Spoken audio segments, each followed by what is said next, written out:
Welcome back to the show, friends. You are listening to the Not Just a Pony Ride podcast, the exclusive podcast for the equine assisted services industry. Today, we have Shelby Schultz. She's back to talk with us today about our facility, getting ready for a big event. Shelby, what event do we have coming up? Hi, everybody. I'm grateful to be back here on the Not Just a Pony Ride podcast. So at Hetro, we have our big kind of gala event coming up next weekend. It's called Blue Jeans and Dreams. We currently have 600 people confirmed to attend our barn. That's wild.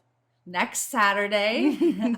So we are getting ready to gear up early next week and start getting the barn completely ready for 600 people to be here.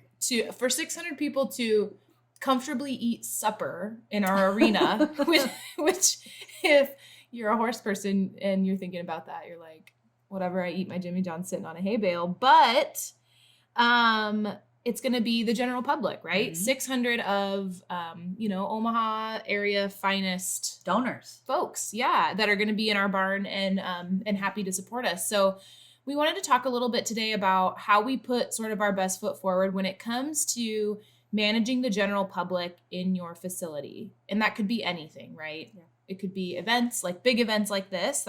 This is obviously like, on steroids compared to like a normal thing we would do. But it could be anything like tours. If you're, hosting smaller events, lunch and learns. Clinics. Yeah. Hosting conferences or certifications, anything like that. Mm-hmm. So what we kind of want to focus on today is that there are sort of two different types of people that are going to visit your barn, right? It's going to be folks who have been in a barn, get it, understand it, get all the nuances of barn life. And then there's also folks who are going to come to your barn that have maybe never, ever been to a barn before in their life. They've never, experienced it in all of its sometimes dirty dustiness. And so we have to kind of manage carefully what their perceptions are and what that might mean for our centers in the community. Mm-hmm. Especially when you're talking about things like we have coming up this weekend. It's a huge fundraising event for us. It's our largest fundraiser of the year. And we are hoping that our donors have a great impression and are willing to donate money to us, not only this next weekend, but for years to come. Mm-hmm. So putting our best foot forward. And also when you have tours, you don't know who's in your tour. It could be a donor. It could be a future participant. It could be a future staff member, volunteer. It could be anybody that's in your tour. So really making sure that you are relaying who you are on your best days is super important. Yeah. Because here's the thing about people's opinions. We can't control them. We can't control what they think, or, those perspectives that they gain. They're going to carry that with them when they make assumptions or recommendations in our community. And we can't control it. How do we manage it on the back end with what we can control to help make sure that everybody has a really positive experience in our barn? And I think the other thing on that topic, Katie, is we all know that it takes more positive experiences to outweigh a negative experience, right? So if you have 10 people come through your barn for a tour and all 10 of those people leave here with a negative experience, well, now you have to have 30 to 50 people come through your barn all with a positive experience to outweigh that negative experience. Right. And I think sometimes as horse people, we are like blind. I don't want to say blind, but this is harder for us to see because we're horse people. Yeah. We get it. We're in the barn every single day. We live this life every single day and we get it. And so on those occasions when we do have folks coming in from the outside, we need to like put our different cap on or our different lens and walk through our barn and think logistically, if I were someone who didn't know what this was, what would I think? Right. Yeah. So we're going to go through sort of our, it's not really a checklist, but just sort of a few things that we do at Hetra every time we have the general public in our barn. I mean, this goes for when we have participants in the barn too, but more for things like tours or events or that kind of a thing. Things we're really making sure that we're being mindful of. And one of the things at Hetra that we believe pretty strongly in is that we could have a major donor or somebody walk into our barn at any minute. Oh, right. And so we believe very strongly in keeping our barn to a very high standard at all times. But obviously there's times where we know we have big things coming up that we, take that extra step and make sure that we do an extra step in the middle of the day to make it look its very, very best. Right. Like we could just quickly sweep the hallway or whatever it is and we're ready, versus having to do, close down for a whole week to get the barn ready. What? Okay, so first and foremost, Hetra is always going to be safety conscious. You guys hear this time and time again on the podcast. That goes for safety, not only for our, participants in the public, but also for our horses, right? Yeah, absolutely. So things like blocking off areas that people shouldn't be. So making sure that your machinery is blocked off, making sure if you have, so our property sits on a hill. And so if we get a lot of rain, like we've gotten the last couple of days, we get little areas where we have washouts. Obviously we can't fix those until it's done raining. So making sure that stuff gets coned off, that somebody doesn't accidentally go and step in a little like washout area. Doing things like making sure that your horse's stall doors are up or closed or something so people can't stick fingers in your horse's mouths. And people, we got to talk about that for just a second, because people are going to come to the barn and what do they want to do? Feed their fingers to your horses. Feed their fingers to your horses. That's great. That's true though. They want to pet the horses and they want to love them and all of that. And obviously that's, the great part about being in a barn. But how do we manage like safety with petting? What are the rules around some of that, Shelby? So anytime we have a group of people in the barn, whether that be volunteers on a regular shift or a tour, our horses that are in the barn at that time, their doors are all closed. So, and obviously their stall doors are closed, but they also have what we call windows, and we make sure those windows are all closed. Like feed windows. Yeah. Yeah. At night, things like that, when the barn's not, it's, just a couple staff people and all the windows are open so the horses can stick their heads out, look around. But we make sure those are closed when we've got a group of people in the barn, so that there's less chance for people to have encounters with that horse.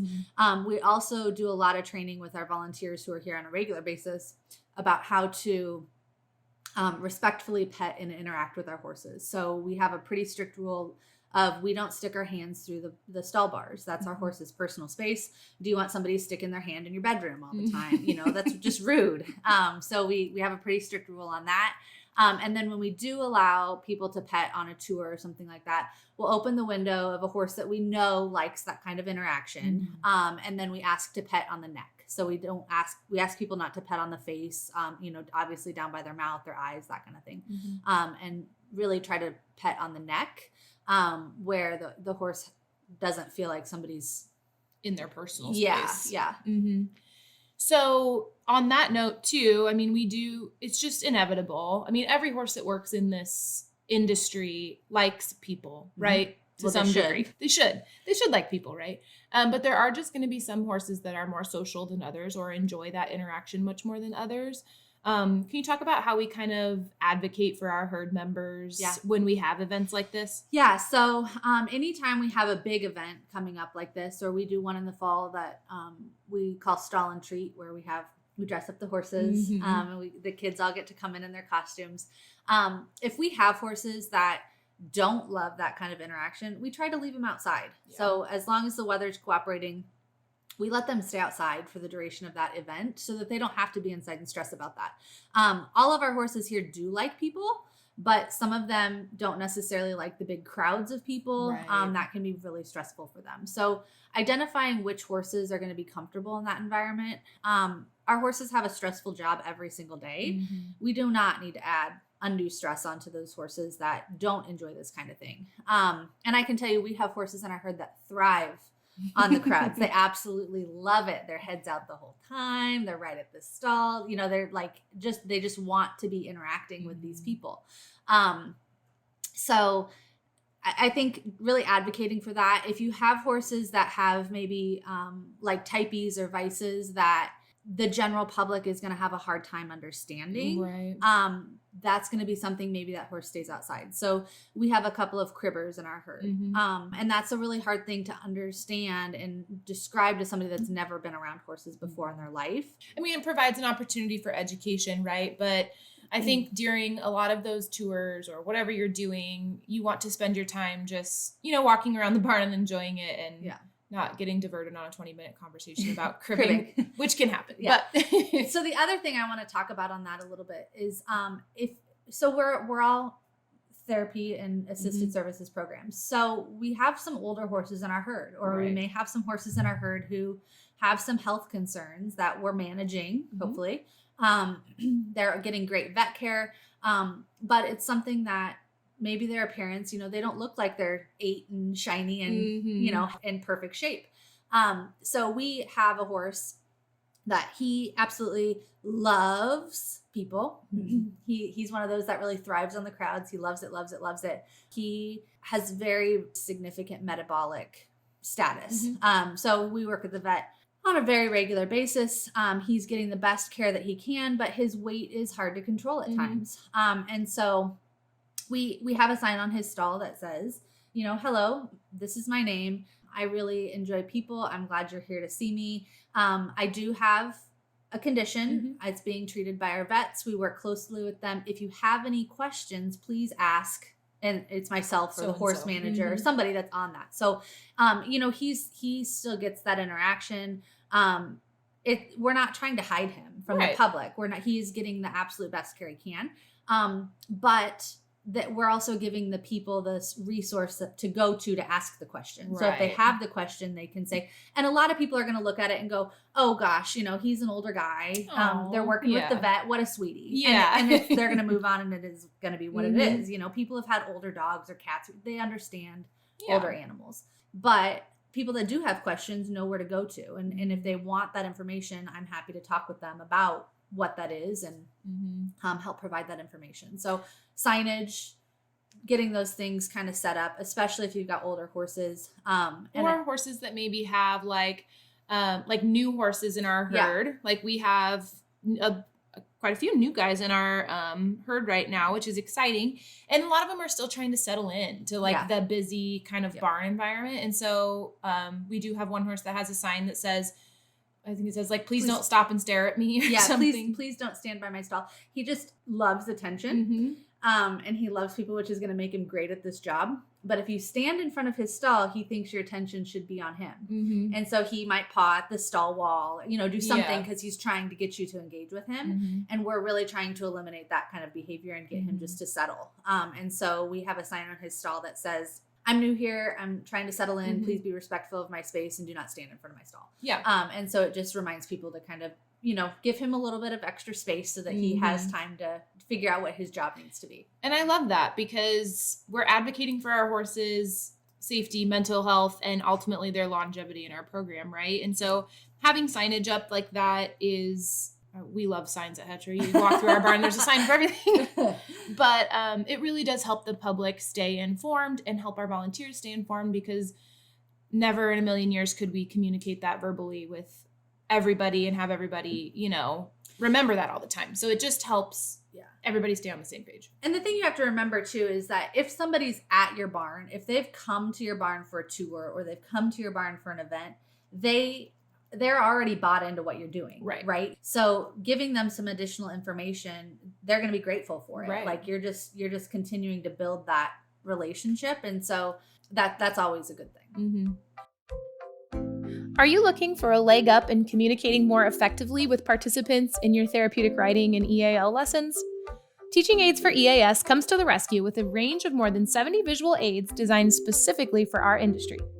Each one has been designed by a Path International certified professional who understands the unique challenges that we face inside and outside the arena. Visit teachingaidsforeas.com today to shop their range of fun, scalable, and affordable products, including flashcards, posters, activity boards, PEX cards, handheld cueing paddles, arena games, and more. They also work directly with instructors and centers to design custom products and solutions. As a special treat for my Not Just a Pony Ride listeners, use code HETRA, HETRA, for 10% off your order now through May 10th at teachingaidsforeas.com. So shifting gears a little bit from that is just overall facility maintenance, cleanliness, organization. That's pretty much a no-brainer. I would think, however, sometimes as horse people, we get used to kind of the dust and the dirt, right? I mean, that's, like I said earlier, kind of the life we live. And we're not under the impression that barns need to be the Taj Mahal. No, absolutely not. And our big stance here, so even going forward into this weekend where we have all these people coming, this is still a barn. Right. This is our horse's home. Mm-hmm. We are not going to disrupt our horses, care or hugely their routine or anything like that, because this is their home. I would not want 600 people to come into my house and I have to, be displaced, put my bed away, like if I make my bed, great, but I'm not going to, kind of go and totally overhaul the place. Big things like for me that pop up with that, make sure your stalls are clean. Like that's a pretty simple one. People who have not been in a barn before, the smell, smell. We don't notice it. I like it. I like the smell of a barn, but that's going to be something, even if your stalls are as clean as they've ever been, there's still going to be an odor that goes along with it. So making sure your stalls are clean, especially in the wintertime, if your barn's closed up, they make some like sprays or barn lime or something you can put on wet spots that help with the smell a lot. That's helpful. And then on the flip side of that, people that are in barns regularly, if your stalls aren't clean, that's not a very good look. They're going to know what a clean stall looks like. So if your stalls are not clean, that's not really a very good look. Other things like make sure your horse's waters are cleaned out. So, make sure there's not a bunch of hay sitting on top of their water, clean the waters out, make sure they've got clean, fresh water. Things like that, sweep the hallways, pick up the cat food during the tours, yes, we're going to feed our cats, but also they do not need to eat in this hour-long period of time that we have this tour. They could eat the other 23 hours of the day. So like little things like that, that just kind of, it's the little things that really make it. It really is. It's the cleanliness and the little details that go into a lot of that, while still maintaining that it's our horse's home and we're not going to disrupt them, right? Yeah.